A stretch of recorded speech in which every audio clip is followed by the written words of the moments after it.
It can be a difficult time of year for students as they endure end-of-year testing, and it's a good time for parents to keep a close eye on their child's mental health.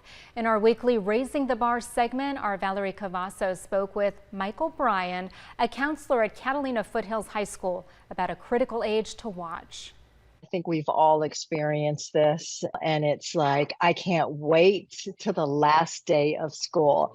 And you're focused on that, but I guess you really need to be focused on what's happening here and now. Yeah, and kids are just like adults. We will focus at the end. We want to be done, and we want to kind of sometimes ease up at the end, and that's not a good thing for students. We want the expectation to be set by parents that kids finish right up into the last period of the last day, and summer doesn't start until after that. Some kids get this idea that, hey, I can just kind of coast in. The last few days, the last week doesn't matter, and that's a recipe for disaster. Explain what's happening though in the last weeks of school, even the last month of school. What are the teachers doing? What are the schools doing? And why is this so important?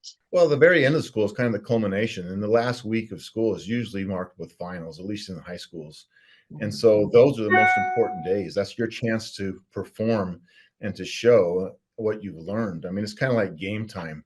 You practice, and now finals are game time, and you need to show up.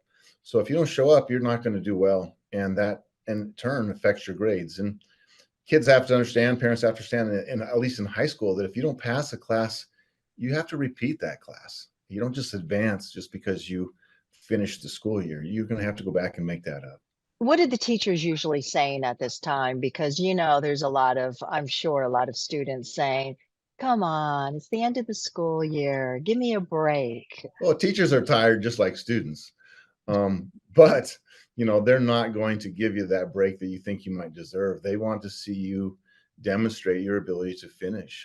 They want the work that you've promised to do. They want the assignments. And if you're a student or a parent, dig in and find out what assignments you might be missing.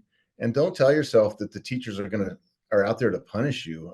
They want you to be successful. So if you think, hey, something's too late, I can't do it, may not be the case. Ask. The teachers will probably work with you.